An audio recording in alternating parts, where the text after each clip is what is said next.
चर्चाओं में भारत की जीडीपी।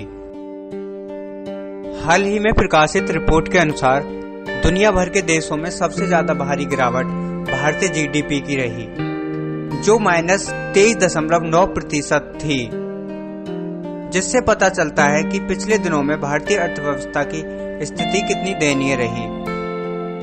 आइए समझते हैं जीडीपी गिरने के कारण और जानते हैं क्या है जीडीपी। किसी भी देश की अर्थव्यवस्था उस देश की जीडीपी पर निर्भर करती है। जीडीपी किसी भी देश की आर्थिक स्थिति को मापने का पैमाना माना जाता है। आइए समझते हैं क्या होती है GDP. GDP gross domestic product यानी सकल घरेलू उत्पाद, जिसका आसान भाषा में मतलब है कि देश की सीमा के अंदर दी गई सेवा और उत्पादों का मूल्य जीडीपी कहलाता है। इसमें संगठित क्षेत्र को ही शामिल किया जाता है। इसके अंदर मुख्यतः 3 घटक आते हैं, जिसमें कृषि, उद्योग, सेवा सम्मिलित हैं। जीडीपी के आंकड़े कौन देता है और किन आधारों पर आंकड़े निकाले जाते हैं, आइए समझते हैं। भारतीय जीडीपी के आंकड़े वर्ष में 4 बार जारी होते हैं। प्रत्येक तिमाही पर इन आंकड़ों को सीएसओ यानी केंद्रीय सांख्यिकी संगठन जारी करता है। इसमें संगठित क्षेत्र को ही शामिल किया जाता है।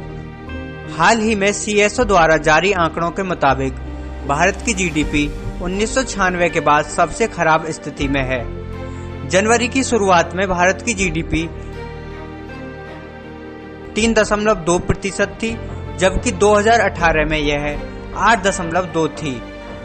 लेकिन कोरोना महामारी की वजह से सभी सेवाएं एवं उत्पादन बंद हो गए, जिससे भारतीय अर्थव्यवस्था में इतनी बड़ी गिरावट देखने को मिली।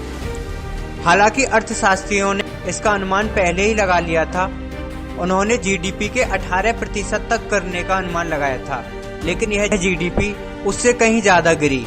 भारत अकेला देश नहीं है जिसकी जीडीपी में कमी आई हो। भारत समेत अन्य कई सारे और देश हैं जो निम्न प्रकार से हैं।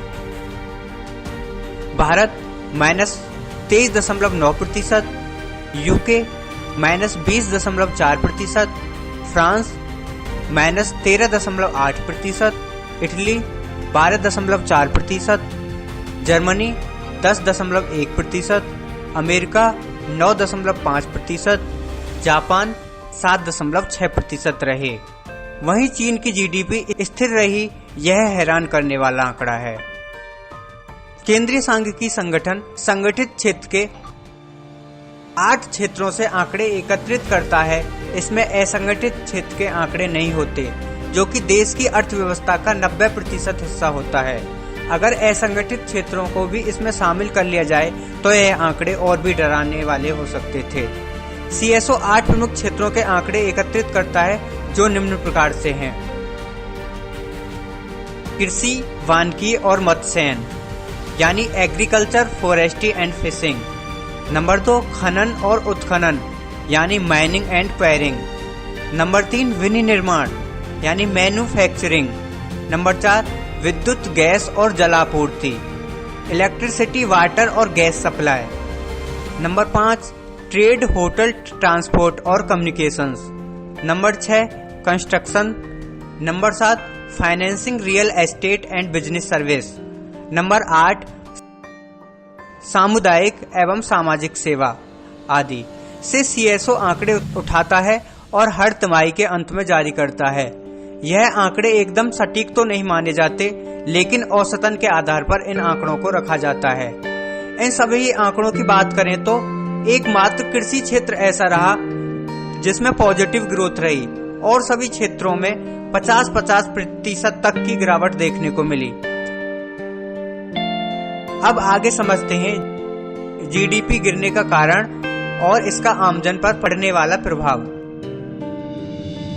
2018 में भारत की जीडीपी 8.2% के साथ ग्रोथ कर रही थी, जिसे विश्व की सबसे उभरती हुई अर्थव्यवस्था माना जा रहा था।